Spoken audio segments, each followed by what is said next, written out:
Το βιβλικό αναγνώσμα μας, αδελφοί, σήμερα το πρωί είναι από το κατά Ιωάννην Ευαγγέλιο, κεφάλαιο 1 α, εδάφια 1 έως 18. Κατά Ιωάννην α, 1 έως 18. Διαβάζει ο Άρης.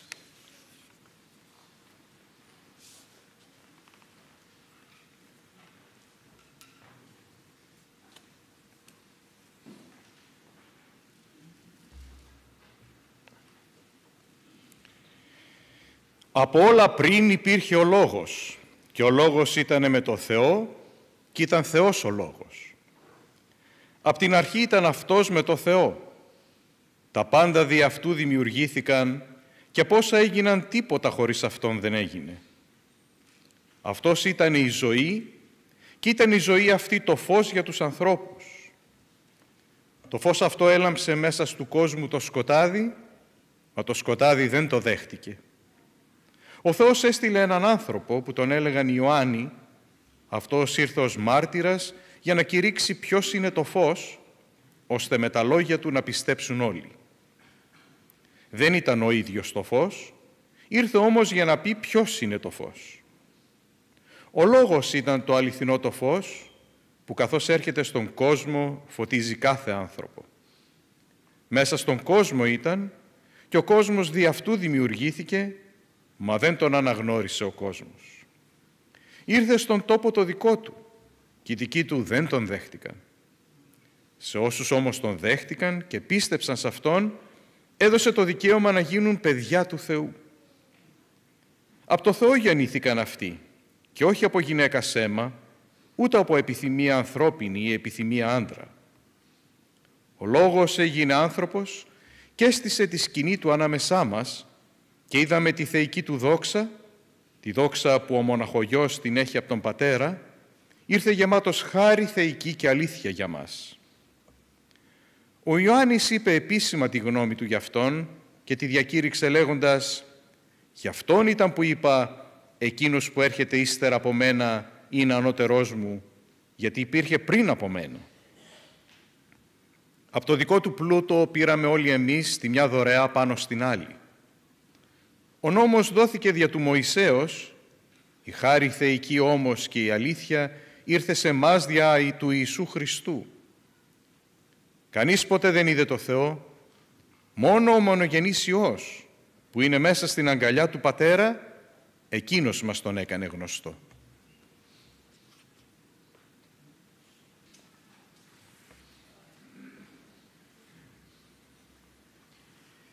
Ξαναδιαβάζω, αδελφοί, το τελευταίο εδάφιο του σημερινού βιβλικού αναγνώσματός μας. Κανείς ποτέ δεν είδε το Θεό, μόνο ο μονογενής Υιός που είναι μέσα στην αγκαλιά του Πατέρα, εκείνος μας τον έκανε γνωστό. Όπως είμαστε καθισμένοι, να σκύψουμε τα κεφάλια μας στην παρουσία του Κυρίου. Πατέρα μας ουράνιε, είμαστε έτοιμοι να στραφούμε στον Άγιο Λόγο Σου, αλλά νιώθουμε την ανάγκη πιο πριν να στραφούμε σε Σένα και θέλουμε, Κύριε, να Σε παρακαλέσουμε και να Σου πούμε παρακαλούμε, Κύριε, την ώρα αυτή έλα Εσύ ανάμεσά μας και με τη δύναμη του Αγίου Πνεύματος του Θείου Παρακλήτου παρακαλούμε, Κύριε, άνοιξε τα αυτιά μας να ακούσουμε την αλήθεια Σου. Άνοιξε τα μάτια μας να δούμε το μεγαλείο Σου. Άνοιξε τις καρδιές μας να μπει και να κατοικήσει ο Χριστός. Παρακαλούμε στο όνομά Του. Αμήν.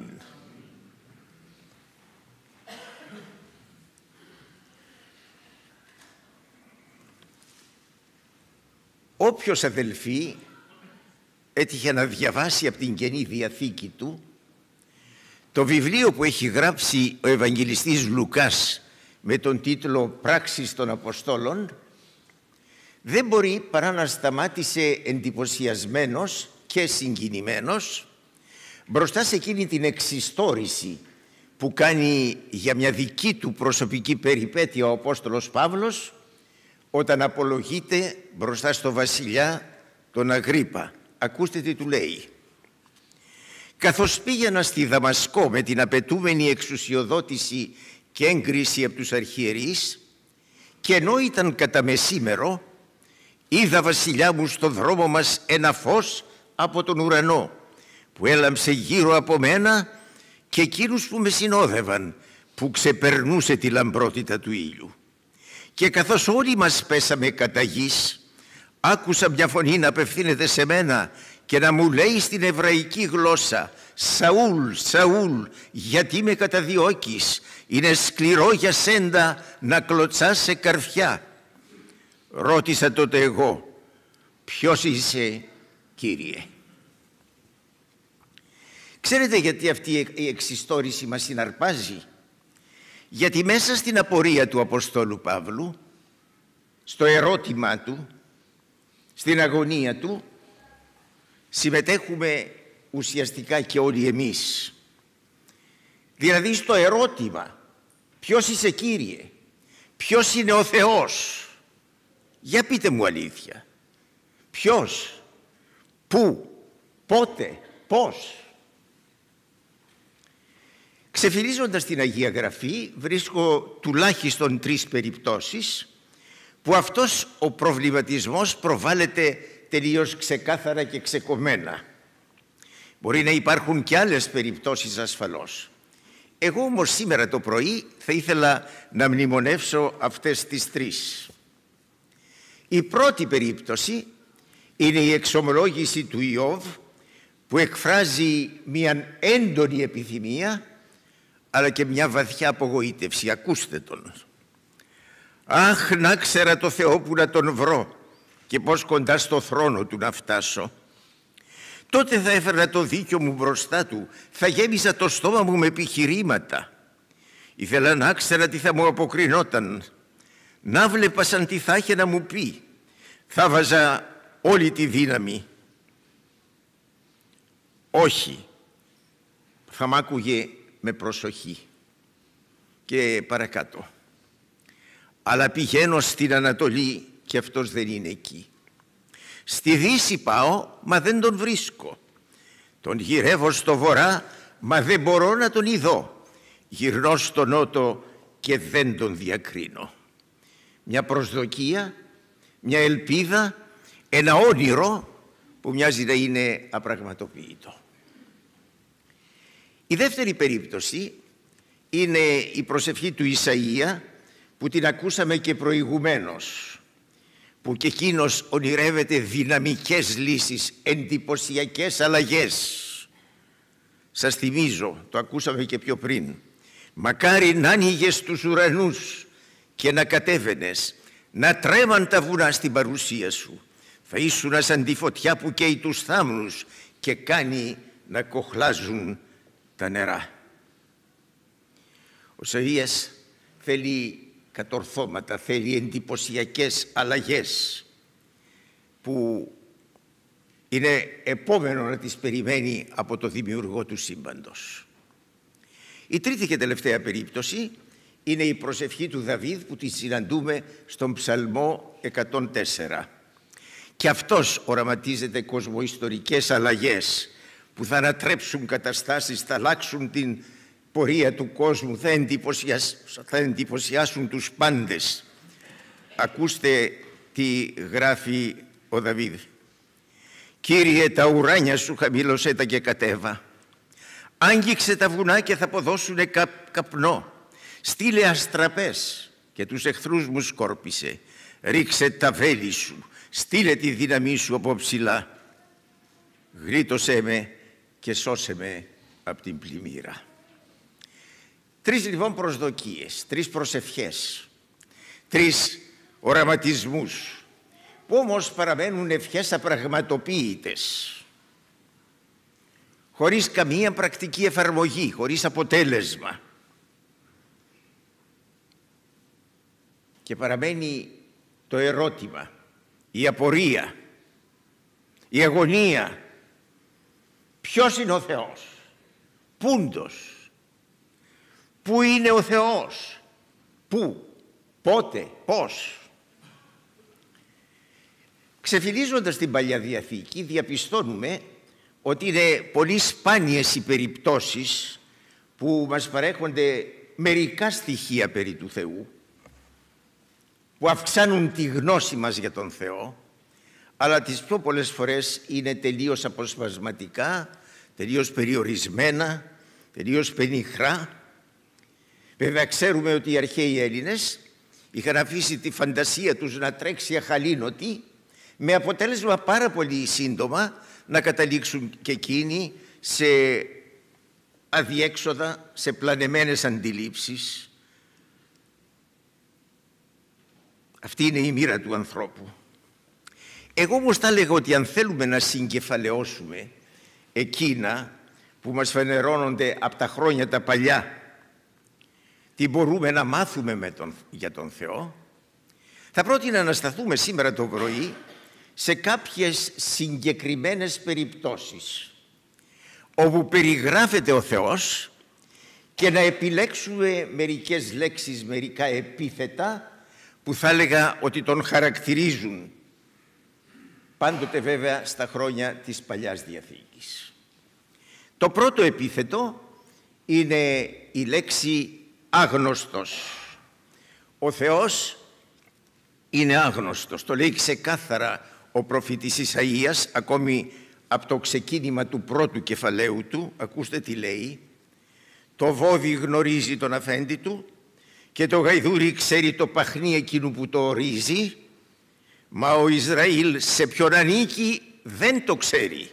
Ο λαός μου τίποτε δεν κατανοεί. Δηλαδή ο Θεός παραμένει άγνωστος. 2 φορές κάνει την ίδια υπόμνηση, τον ίδιο υπενιγμό ο προφήτης Ιερεμίας στο 1ο κεφάλαιο του βιβλίου του. Ακούστε τι λέει: προχωρούν από κακία σε κακία και δεν με γνωρίζουν, λέει ο Κύριος. Και παρακάτω, στη δολιότητά τους αρνούνται να με γνωρίσουν, λέει ο Κύριος. Το ίδιο ακριβώς υπογραμμίζει με διαφορετική βέβαια ορολογία ο προφήτης Οσιέ. Ο Κύριος είναι σε δίκη με αυτής της χώρας τους κατοίκους, γιατί δεν υπάρχει αλήθεια, ούτε αγάπη στη χώρα, ούτε γνώση Θεού. Είναι μια διαπίστωση αυτή που επανέρχεται στις σελίδες της Παλιάς Διαθήκης ξανά και ξανά. Ακούστε και 2 ακόμη περιπτώσεις από τον Ιερεμία. Ο λαός μου είναι ανόητος, λέει ο Κύριος, δεν με γνωρίζουν. Είναι σαν τάμιαλα παιδιά τα δίχως γνώση. Και παρακάτω, αυτοί βεβαίως είναι πτωχοί, είναι άφρονες, διότι δεν γνωρίζουν την οδόν του Κυρίου, την κρίση του Θεού αυτόν. Οι αρχαίοι Αθηναίοι μάλιστα, αναγνωρίζοντας την άγνοιά τους περί του Θεού, έσπευσαν να τοποθετήσουν ένα συγκεκριμένο βωμό στον άγνωστο Θεό. Ακούστε πως το σχολιάζει αυτό ο Απόστολος Παύλος σε εκείνη τη μνημειώδη αγορευσή του στον Άριο Πάγο της Αθήνας. Τους λέει: άνδρες Αθηναίοι, βλέπω πως είστε οι πιο θεολάτρες άνθρωποι με όλη τη σημασία της λέξης, γιατί καθώς περπατούσα και παρατηρούσα με προσοχή τα αντικείμενα της λατρείας σας, βρήκα ανάμεσά τους και έναν βωμό με την επιγραφή στον άγνωστο Θεό. Εκείνο λοιπόν που εσείς λατρεύετε χωρίς να τον γνωρίζετε, αυτόν ακριβώς εγώ σας κηρύττω.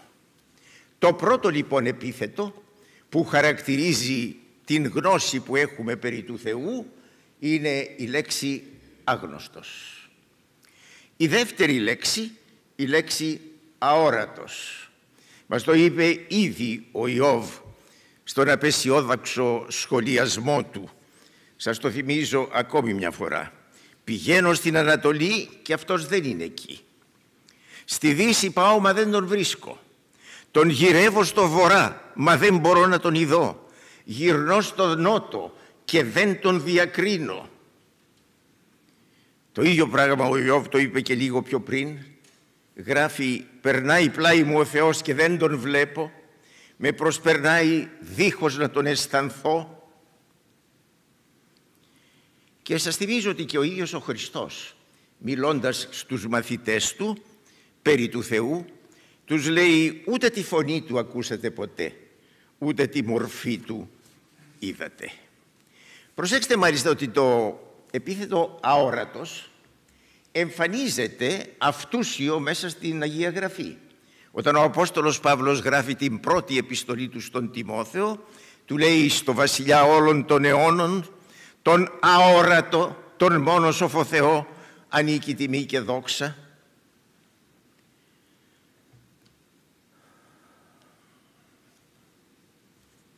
Αόρατος. Δεν μπορούμε να τον δούμε. Δείτε ότι και ο Απόστολος Ιωάννης στην πρώτη επιστολή του το τονίζει ξεκάθαρα, τον Θεό ποτέ δεν τον έχει δει κανείς. Το θεωρεί αυτονόητο και ο Απόστολος Παύλος όταν γράφει την επιστολή προς Κολοσσαείς. Τους λέει ότι ο Χριστός είναι η εικόνα του Θεού του αοράτου. Και ακριβώς την ίδια θέση παίρνει και ο συγγραφέας της επιστολής προς Εβραίους όταν μας διηγείται τις περιπέτειες και τις επιλογές που κάνει στη ζωή του ο Μωυσής. Μας λέει ότι χάρη στην πίστη του εγκατέλειψε την Αίγυπτο και δεν φοβήθηκε το θυμό του βασιλιά, γιατί στήριξε το θάρρος του στον αόρατο Θεό, σαν να τον έβλεπε. Αόρατος λοιπόν παντού και πάντα στις σελίδες της Αγίας Γραφής ο Θεός. Ανακεφαλαιώνω. Πρώτο επίθετο άγνωστος, δεύτερο επίθετο αόρατος, τρίτο και τελευταίο επίθετο απρόσιτος.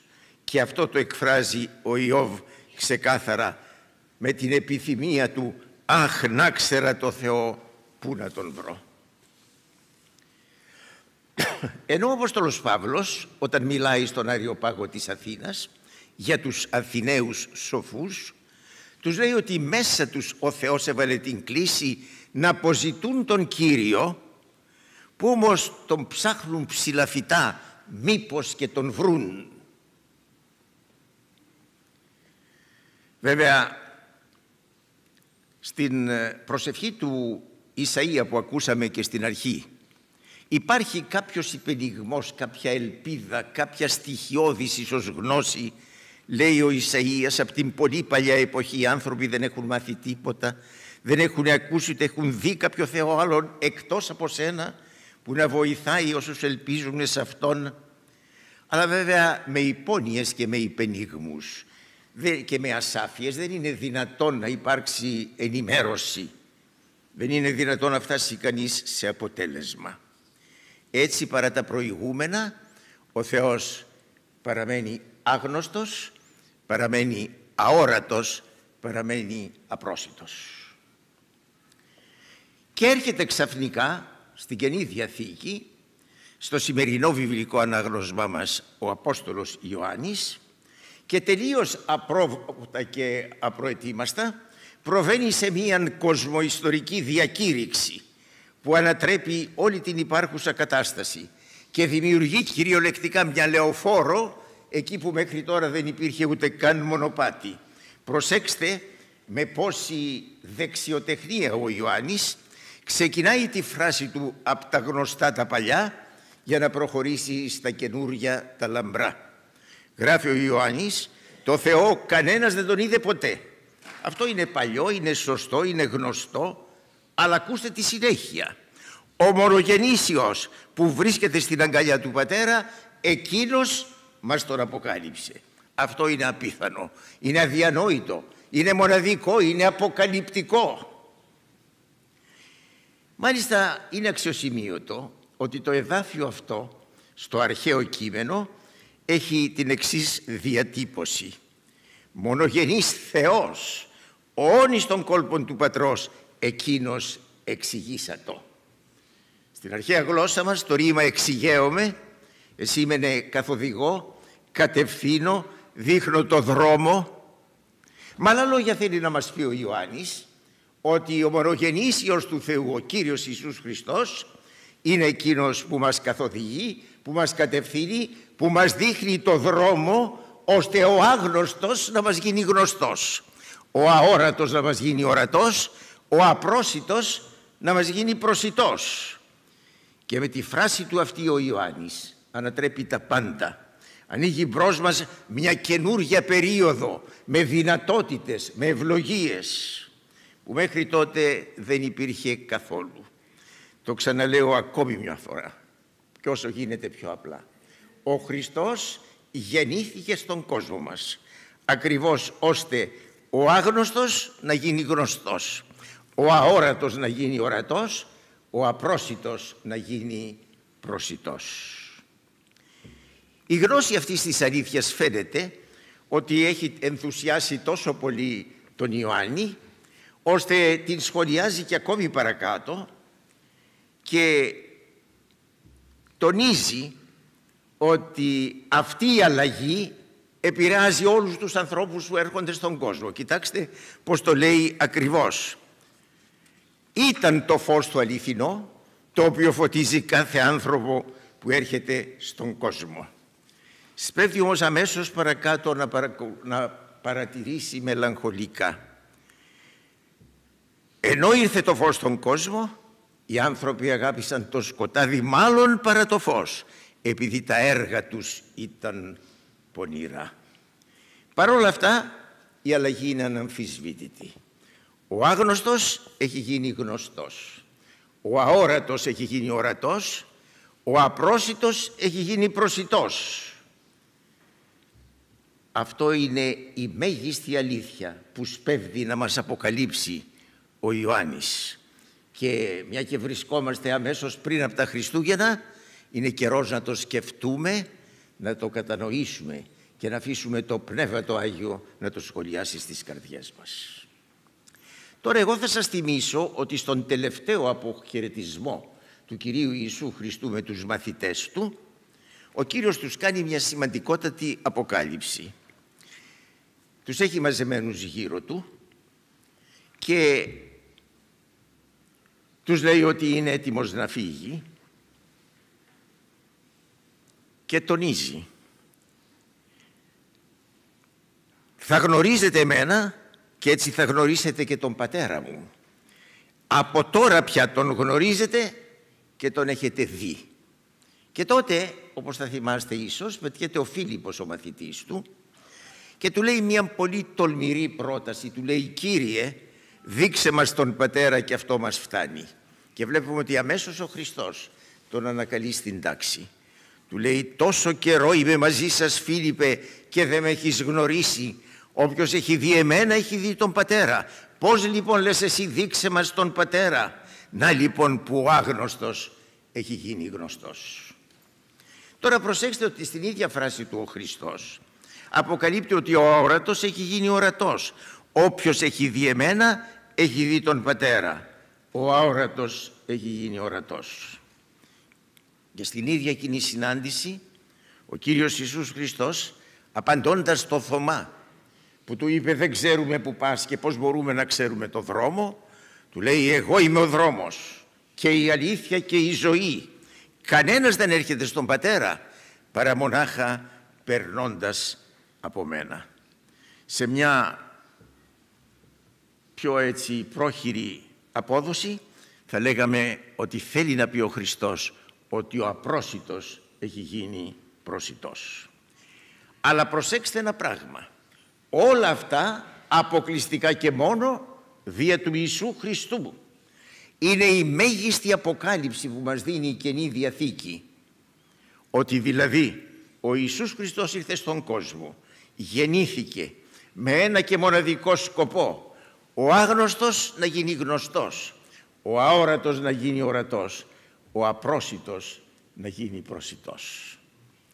Φαίνεται μάλιστα ότι αυτή την αλήθεια την τόσο σημαντική ο Θεός την είχε αποκαλύψει έστω ετεροχρονισμένα στον Ιώβ, γιατί μας κάνει εντύπωση ότι ο Ιώβ ύστερα από μια μεγάλη δοκιμασία και ταλαιπωρία που είχε στη ζωή του ομολογεί: τότε σε γνώριζα μονάχα από όσα είχα για σένα ακουστά, μα τώρα με τα μάτια μου σε είδα. Μια θαυμαστή ομολογία, αδελφοί, εξαιρετικά αξιοπρόσεκτη, που μακάρι σήμερα το πρωί να μπορεί να την πει και καθένας από μας. Σας τη διαβάζω ακόμη μια φορά. Τότε σε γνώριζα μονάχα από όσα είχα για σένα ακουστά. Μα τώρα με τα μάτια μου σε είδα. Ελάτε να προσευχηθούμε. Πατέρα μας ουράνιε, σε ευχαριστούμε από τις καρδιές μας, γιατί ο Κύριος Ιησούς Χριστός γεννήθηκε στον κόσμο μας ακριβώς ώστε να μην είσαι πια άγνωστος, να μην είσαι αόρατος, να μην είσαι απρόσιτος, αλλά για να μας φέρει κοντά σου. Παρακαλούμε, Κύριε, αυτή τη μέγιστη αλήθεια, σχολίασε την με το πνεύμα σου μέσα στις καρδιές μας. Δώσε μας, παρακαλούμε, την απόφαση, το θάρρος, την γενναιότητα να προχωρήσουμε στην αποδοχή του δώρου του Κυρίου Ιησού Χριστού. Να μπορούμε μαζί με τον Ιώβ να πούμε κι εμείς ότι τότε ακούγαμε μόνο με τα αυτιά μας, τώρα όμως βλέπουμε με τα μάτια μας. Παρακαλούμε, Κύριε, το θαύμα το δικό σου πραγματοποίησε το εσύ στη ζωή καθενός από μας. Παρακαλούμε στο όνομα του Χριστού. Αμήν.